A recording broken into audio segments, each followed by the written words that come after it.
Foi Iguaçu, que depois vai ter a Nova Iguaçu, que deu o nome ao Rio de Janeiro. Também se torna um lugar de socialização e resistência para a população escravizada da região. Cada fragmento desse, quando é encontrado, ele tem um número e é registrado exatamente no local que ele foi encontrado.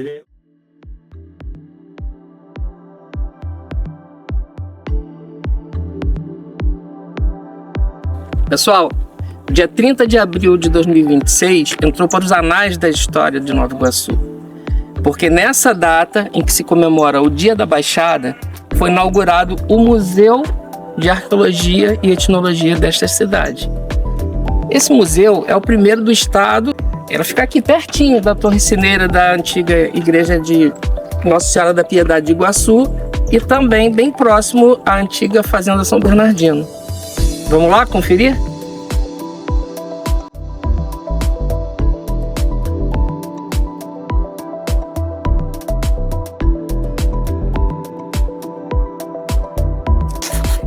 Gente, estamos aqui com o professor Marcos Monteiro, secretário municipal de Cultura de Nova Iguaçu.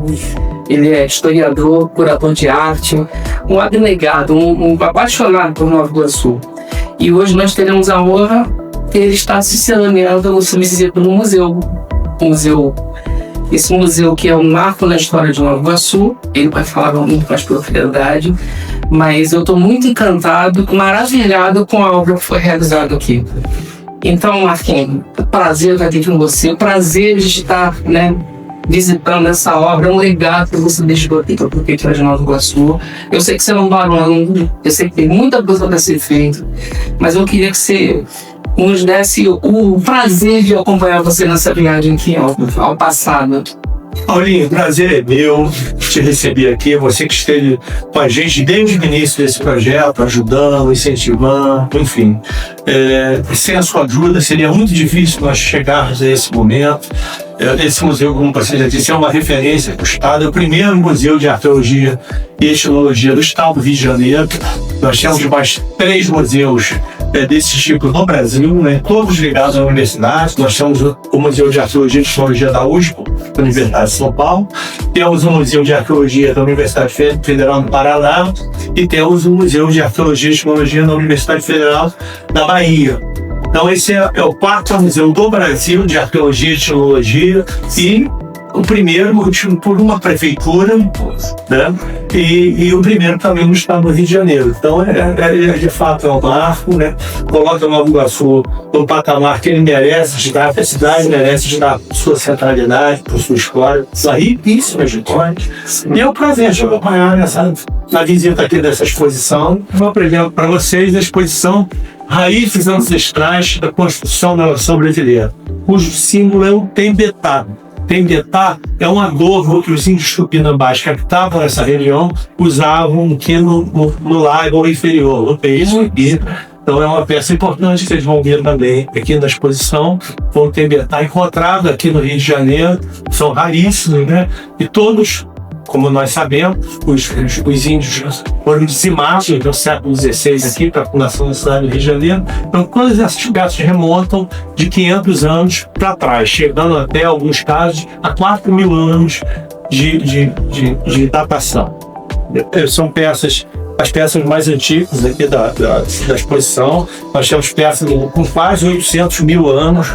São os primeiros artefatos líticos produzidos pelo homem, pelos primeiros hominídeos, que a gente pode chamar de homem, e até 30 mil anos atrás. Então são artefatos líticos importantes, são pontas de lança, pontas de machado, bifaciais, alguns de pedra lascada, que são os mais antigos, desde o período paleolítico, que remonta a 3,3 milhões de anos, 300 mil anos atrás, o período neolítico, o mesolítico, que fica no meio ali, que de 13 mil a 9 mil anos, e o neolítico, mais de 10 mil a 3 mil anos antes de Cristo. As primeiras iniciativas artísticas e utilitárias da humanidade. Então, a construção da ancestralidade, eles começam com os artefatos mais antigos que se encontram pela arqueologia no mundo. São peças do mundo inteiro aqui mostradas. Grande parte desse acervo aqui de sua propriedade, o senhor. realmente um amante dessa arte, mas eu sei também que nós temos muitas peças aqui que foram obtidas nas escavações do município. Eu só falasse um pouquinho pra gente como que iniciou essa questão de... Como que o senhor observou, né, essa necessidade de fazer essas escavações e como o senhor descobriu que havia, né, esse tesouro enterrado no município? Isso nós já temos um conhecimento há muitos anos, né, desde que nós iniciamos na historiografia e tal. A gente tem um conhecimento profundo da história local, mas uma ação mais direta só foi possível com o apoio da prefeitura no governo Rogério Lisboa. Rogério é entusiasta nesse projeto, como a Evelyn Gabum, né, que primeira-dama naquele momento, que se entusiasmou com isso também. Então o apoio deles foi fundamental para que nós criássemos o Parque Histórico Arqueológico de Iguaçu Velho e em função de todas essas descobertas, nós resolvemos também construir um museu de arqueologia e etnologia justamente para mostrar todo esse acervo que encontrava. E essa exposição nós abrimos no edital, então foi proposta essa exposição. Nós gostamos muito da proposta, porque além dos artefatos encontrados aqui, de todos os objetos encontrados aqui, ele linkou isso com a ancestralidade, com a história da humanidade. Então vocês vão ver aqui, desde essa arqueologia mais antiga, bastante primitiva, do Paleolítico, do Mesolítico, do Neolítico, como também centenas de anos, milhares, centenas de milhares de anos. Aqui você tem peças com 700, 800 mil anos. Então, são os primeiros artefatos produzidos pelo homem, passando pela arqueologia clássica, que é onde nós vamos chegar aqui com peças romanas, gregas, etruscas. Então você tem aqui, por exemplo, tem um alto relevo da cabeça de Sileno. O Sileno foi o acompanhante de Bacro da mitologia grega, e é um fragmento lateral de um sarcófago romano, né, do século I depois de Cristo, primeiro século I, é o século I depois de Cristo. Então, é uma peça importante também que você só vai ver nos grandes museus do mundo, no Louvre, no British Museu Victoria Albert, no Metropolitan Museu de Nova York. Esse tipo de peça você só vai ver nesses grandes museus. O legal é que, como é em relevo, até os deficientes visuais podem também estar... Pode, exatamente, pode tocar, e a gente vai fazendo todo um trabalho com os PCBs para gente ter uma ideia.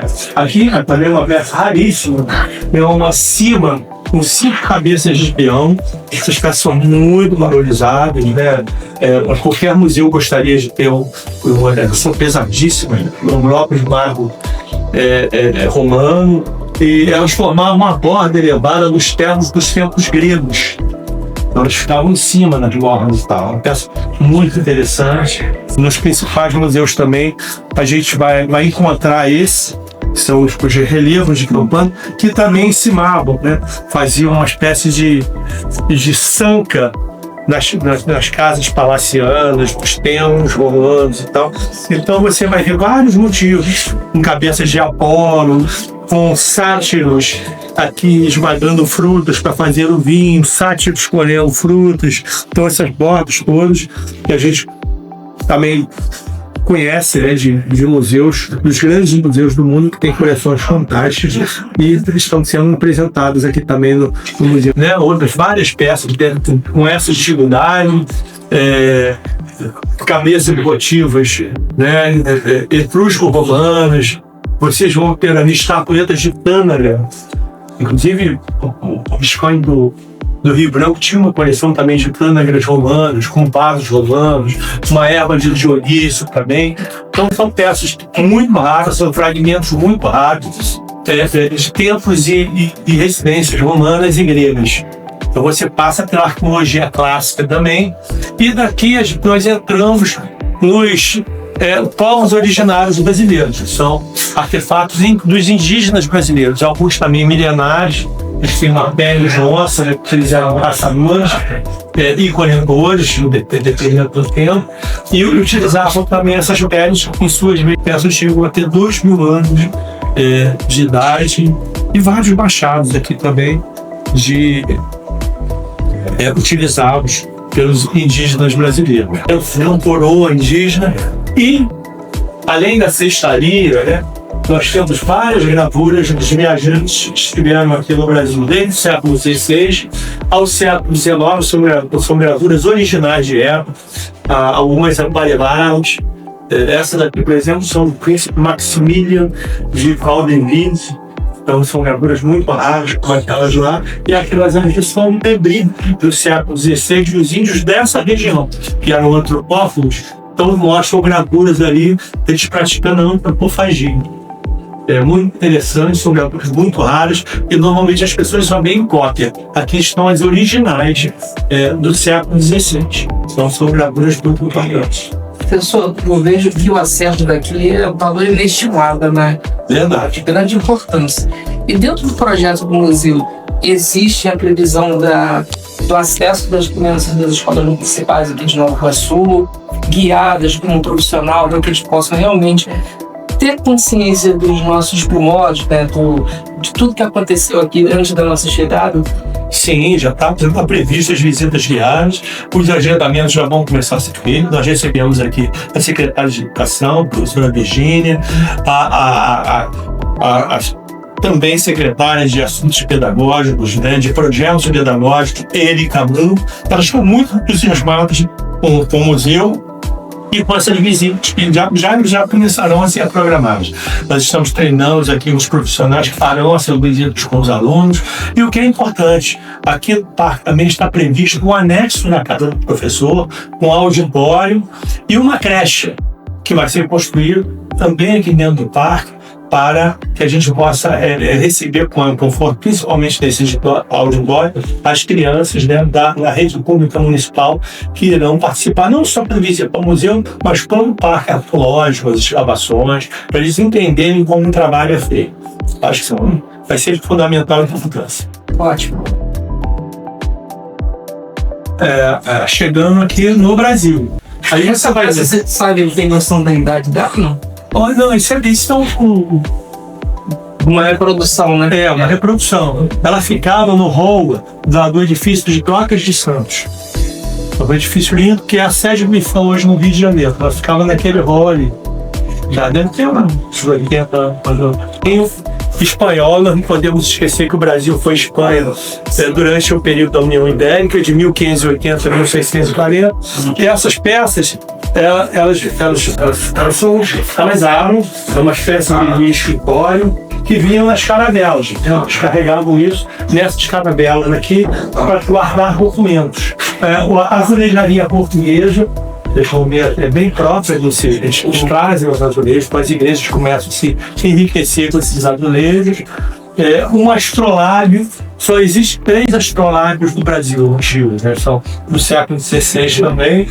E os dois outros estão no Museu da Marítima, no Museu da Marinha, foram encontrados em naufrágios. E uma peça muito interessante que é o machado de decapitação e esquartejamento. É o único existente no Brasil. Você vai ver que ele tem uma série de símbolos místicos, que era para o espírito dos sentenciados não acompanhar os carrascos.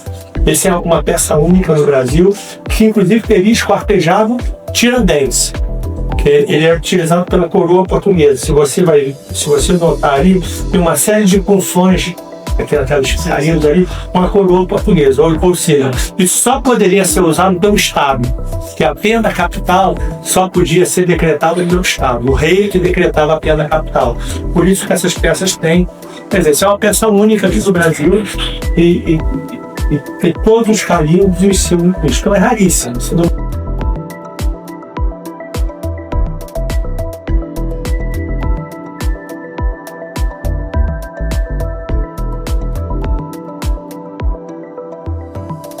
Isso é uma peça, um vago da manufatura real de Sèvres. Ele era feito para a aristocracia francesa, para os reis franceses. E só tinha uma peça, eles faziam com todos esses bronzes e tal, depois eles destruíam a forma. Só existe esse com esse formato, porque era feito por rei, para a nobreza. Entendeu? Então é uma peça importante para caracterizar esse luxo também das cortes europeias. O jacarandá é um linhacho utilizado no início do século XIX, né, para marcar também o mobiliário também de faqueiros, e uma talha barroca de uma igreja do século XVIII. Para ter essa pujança do barroco também. Isso ficava a igreja toda revestida de talha. Nós resolvemos colocar esses fragmentos aqui para representar esse período do barroco no Brasil. Provavelmente essa ficava no coro da igreja, que aqui você tem umas notas musicais e tal, né, de músicas sacras que eram feitas na igreja. Então provavelmente isso aqui é um fragmento do coro de uma das igrejas. Nesse caso aí, foi uma das igrejas demolidas para a construção da Presidente Vargas do Rio. É um mapa muito raro, onde o pão de açúcar, ele é chamado de sombreiro, porque o modo do pão de açúcar, ele tem esse nome pão de açúcar porque ele parece uma forma de pão de açúcar. Mas os italianos e espanhóis, eles chamavam de sombreiro porque também ele tinha o formato de um sombreiro, que são aqueles chapéus utilizados na América Espanhola, em alguns países também. Então é muito interessante. Tá vendo? Você vai ver aqui, ó, a Baía de Guanabara, o Rio Iguaçu, esse rio grande aqui, e o sombreiro, que é o sombreiro com pão de açúcar. Alagamento ali, né? Exatamente. Aqui é um outro mapa da Baía de Guanabara, também com o Rio Iguaçu, aqui a nossa região, já recebeu alguns pedarinhos, tá vendo? O Rio Iguaçu é o maior rio do fundo da Baía de Guanabara. Iguaçu quer dizer água grande, ou rio de muitas águas. Por isso que em todos os mapas é o maior rio representado. Aqui nós vamos também ver algumas gravuras do Rugendas, o Porto da Estrela, que fica em Magé, uma caravana, a Estrada Real do Comércio. O Marco Zeno sai de Iguaçu, e Iguaçu foi elevado à vida em função dessa Estrada Real do Comércio. Então aqui tem os tropeiros também reunidos, uma caravana de tropeiros. E esse mapa é um mapa de 1630, que é importante porque quando os portugueses chegaram aqui em 1502, eles achavam que eles tinham descoberto a foz de um grande rio, quando eles entraram na Baía de Guanabara. E por isso que eles nomearam Rio de Janeiro, porque eles achavam que a Baía de Guanabara era a foz de um grande rio. Na realidade há milhares de anos atrás, era um grande rio cuja foz ficava nas Ilhas Cagarras, ficava bem distante, mas foi recuando o mar e aquela parte do rio virou uma baía, que é a Baía de Guanabara. Mas esse grande rio, na realidade, era o Rio Iguaçu. Então foi o Iguaçu, que depois vai ter a Nova Iguaçu, que deu o nome ao Rio de Janeiro. Mas, Marcos, como é que você prova isso? Através da cartografia. Então nós vamos ver um mapa aqui de 1630, com a Baía de Guanabara aqui, a cidade de São Sebastião, e o Rio Iguaçu anotar como Rio de Janeiro. Então são fontes primárias, não se discute, ou seja, o Rio Iguaçu é que deu o nome ao Rio de Janeiro. O Rio de Janeiro, que era imaginado que era o rio pelos europeus, é o nosso Rio Iguaçu, que depois que passa logo aqui dentro do Parque Histórico, que foi criado em 15 de janeiro de 1833, a Vila de Iguaçu, e depois, com a transferência para Machambomba, em 1916, passa a ser denominada a Nova Iguaçu. Então, nós estamos na Velha Iguaçu, tem a Nova Iguaçu, mas a importância dessa região e desse rio para a história do Brasil e principalmente para a história do Rio de Janeiro, porque fomos nós que demos o nome de Rio de Janeiro, que era o Rio Iguaçu. Então, isso é importantíssimo. Então, são várias litogravuras originais de 1816, que mostram todo o hábito dessa população preta no Brasil, especialmente no Rio de Janeiro. E um setor aqui importantíssimo, que são os fragmentos, né, encontrados nas escavações arqueológicas aqui no Parque Arqueológico de Iguaçu Velho. Então nós temos aqui vidros, garrafas de greix, né, cerâmica, porcelana, faianças, objetos de ferro, uma pequena amostra de mais de 200 mil fragmentos que já foram encontrados aqui no Parque Histórico e arqueológico de Iguaçu Velho. Então é importantíssimo esse acervo, porque ele ajuda a contar toda a história da Vila de Iguaçu, né, a história social, os hábitos, os costumes e a cultura dessa região. Então é uma parte importantíssima da exposição. Nós também podemos observar, professor, que essas peças foram montadas. A gente está vendo aqui que elas foram fragmentadas e possivelmente não foram encontradas juntas, né? Como é que é feito esse trabalho de conseguir realmente montar esse quebra-cabeça? Na realidade, isso é uma pesquisa muito grande, são técnicos especializados que trabalham aqui, liderados pelos nossos 2 superintendentes, né, o Diogo e a Cleide, e que fazem esse trabalho, um trabalho mesmo de restauro quase, né? 20 fragmentos. Cada fragmento desse tem um númerozinho, para identificar onde ele foi encontrado. Isso é uma sopeira inglesa, da segunda metade do século XIX, de faiança branca, então, que está sendo toda remontada. Provavelmente a gente pode até, talvez, encontrar o restante dos fragmentos, a gente remontar completamente. Outros a gente já encontra, tá vendo?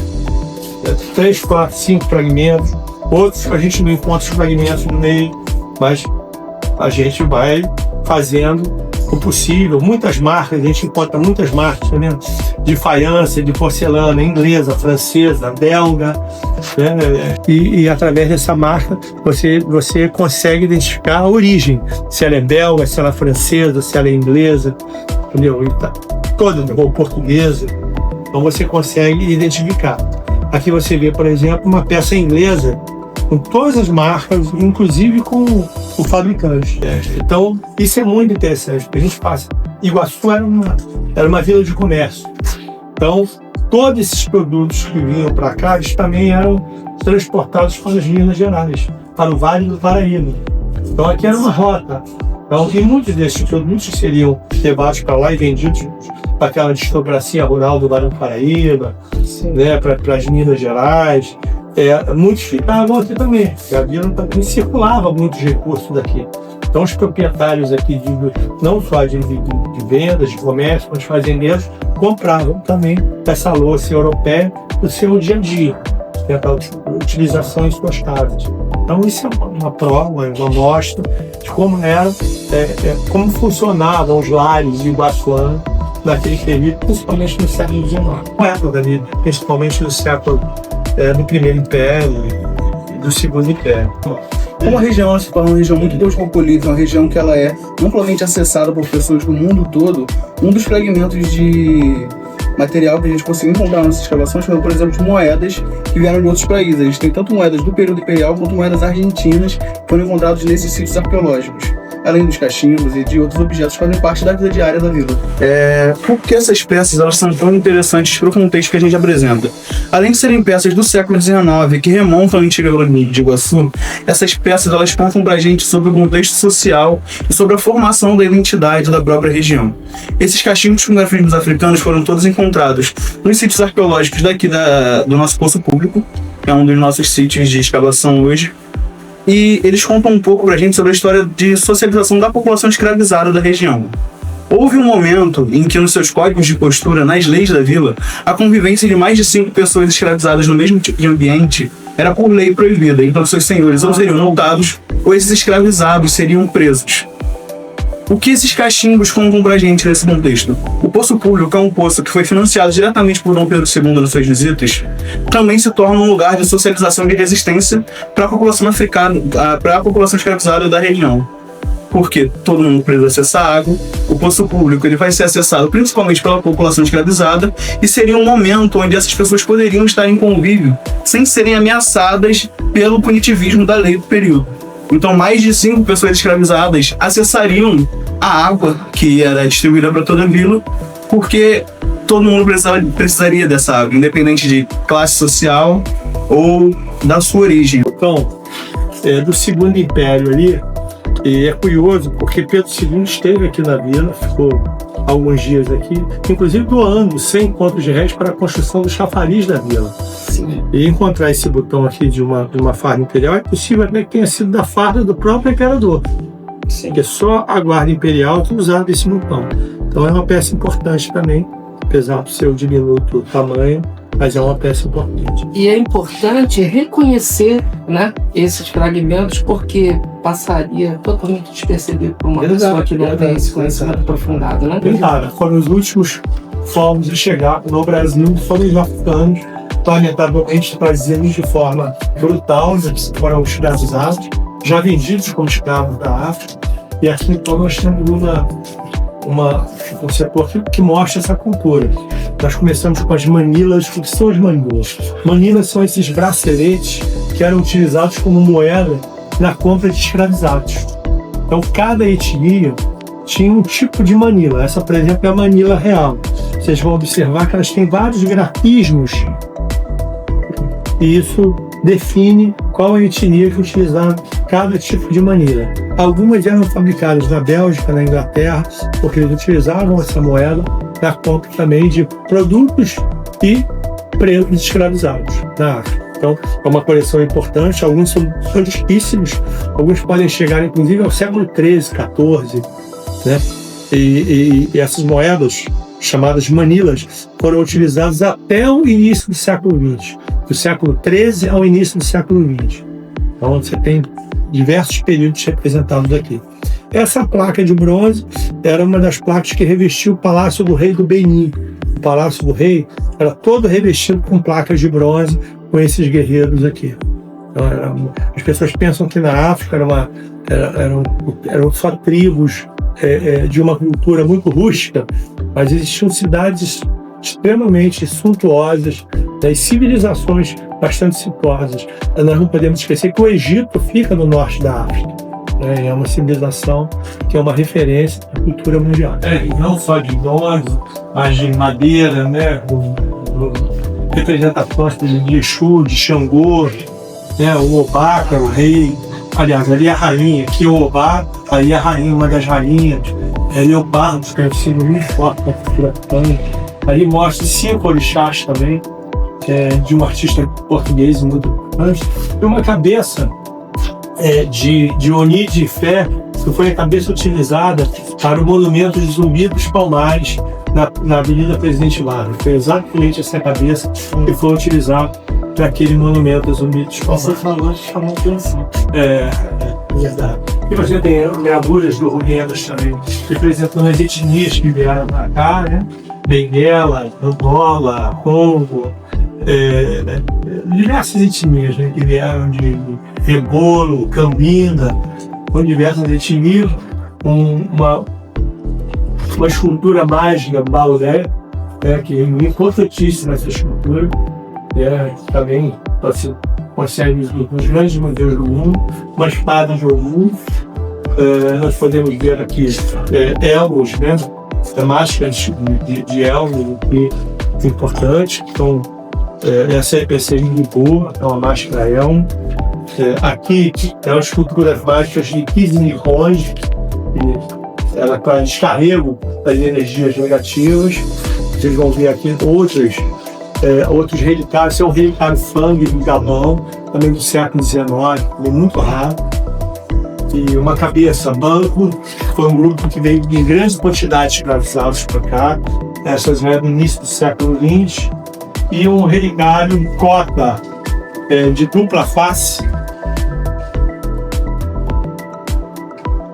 em madeira e metal, também a origem também é do Gabão. Nessa transição do século XIX para o século XX. Diversas máscaras, de diversas figuras africanas. Essa é uma máscara Bamileke, essa já é uma máscara grego. Essa máscara grega é muito interessante porque esse tipo de máscara que influenciou a criação do cubismo por Picasso. Então, se você botar no Google aí, máscara grega Picasso, você vai ver a influência, porque a partir dessas máscaras que ele cria o cubismo. Então, é importante para a história da arte, extremamente importante para a história da arte, esse tipo de máscara. E aqui, para encerrar a exposição, é uma instalação, que vocês têm a história aqui, chamada Orum, onde o céu fala, com vários orixás.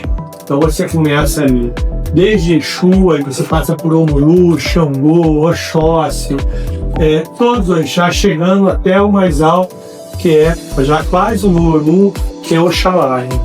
Oxalufã, e aí vocês vão ter todos esses orixás representados ali.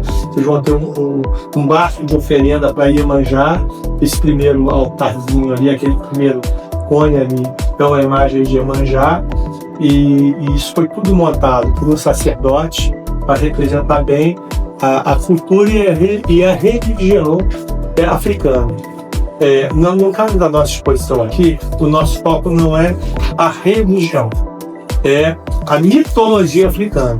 Porque normalmente as pessoas, por exemplo, eles veem lá embaixo Apolo, Vênus, Osíris, eram deuses pagãos, todos dentro pagãos, né? Porque o catolicismo os vê como pagão, mas são deuses.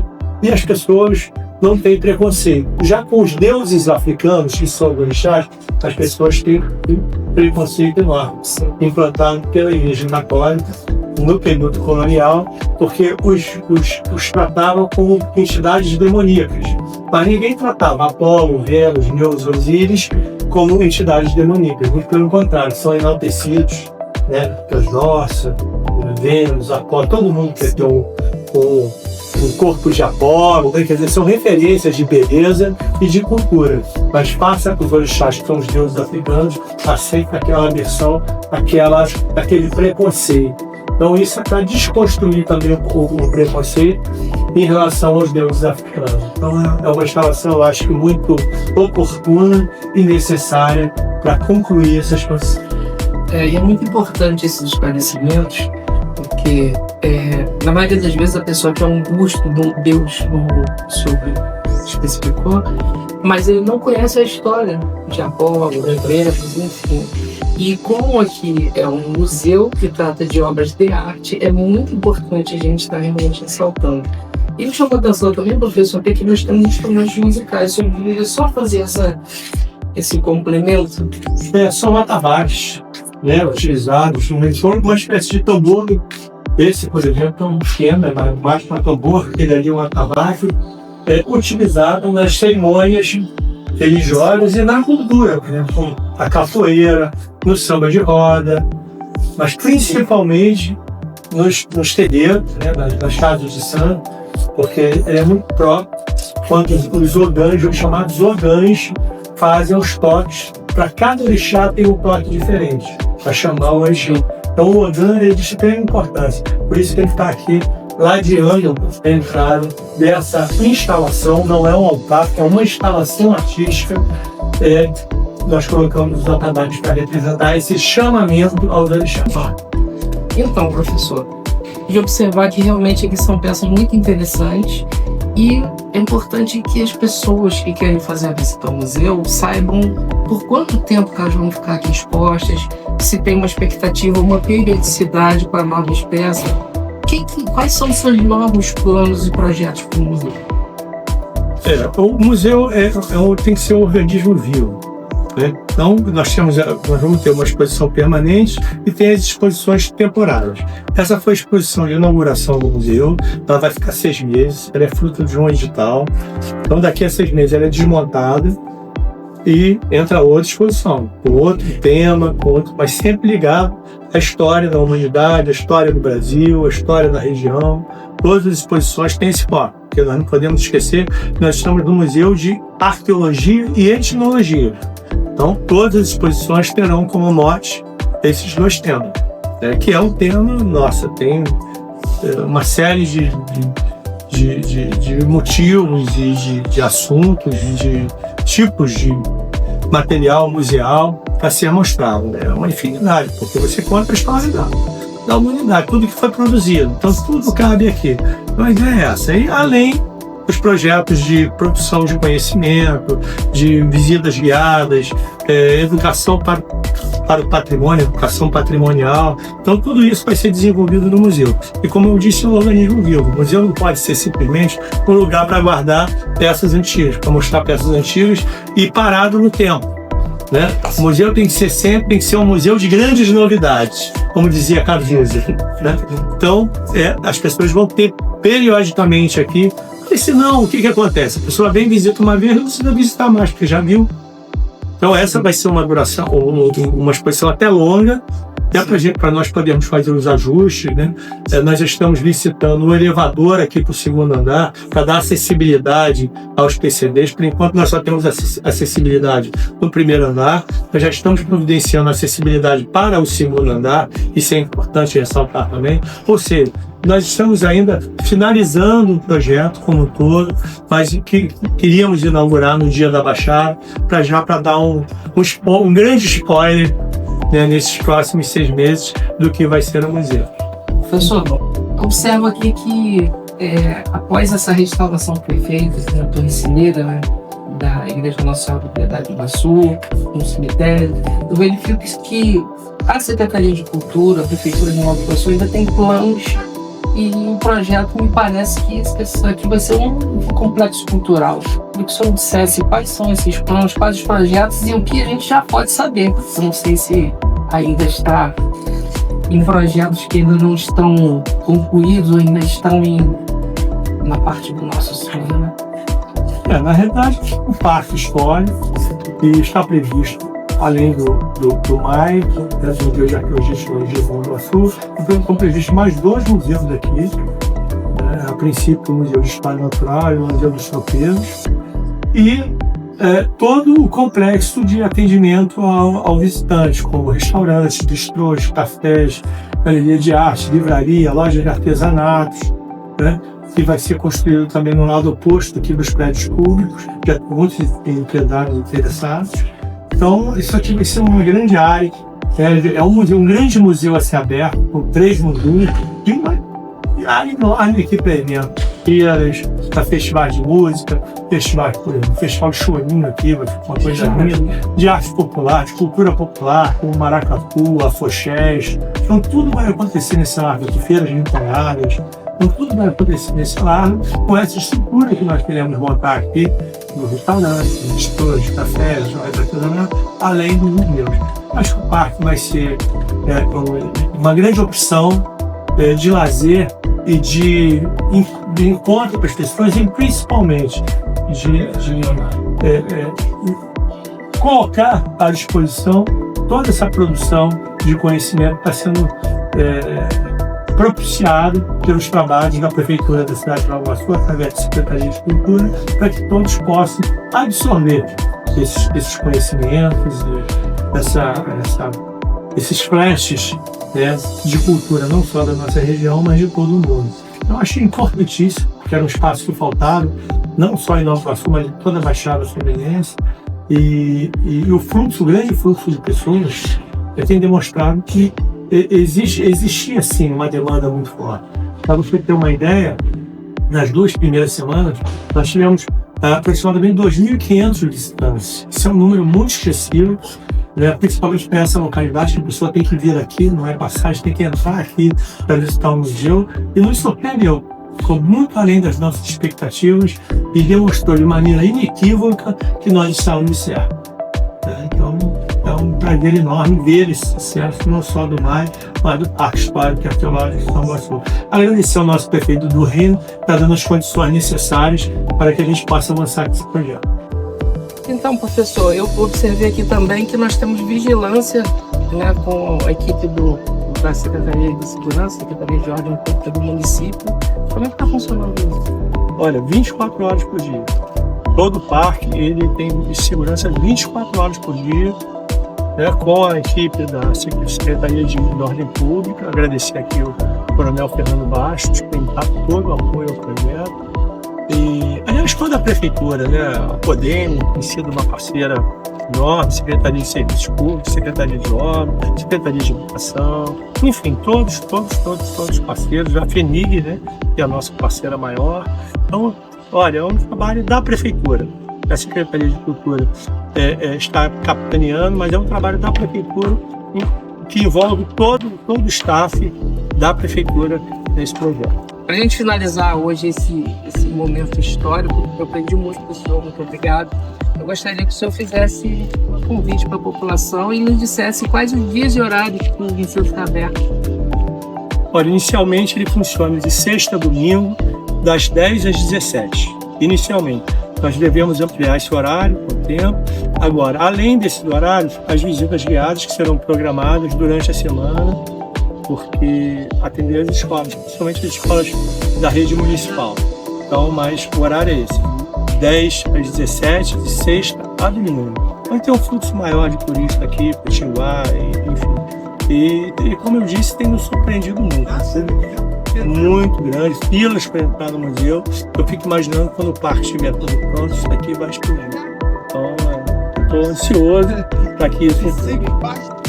Então, muito obrigado, né? Agradecemos aqui e continue acompanhando nossas redes sociais, não só da Secretaria de Administração, como também da Secretaria Municipal de Cultura, que lá vocês vão não só estar encontrando informações importantíssimas sobre o nosso município, bem como cada dia que tiver qualquer novidade aqui, nós vamos estar fornecendo essas informações para vocês, tá bom? Um abraço a todos e fiquem com Deus.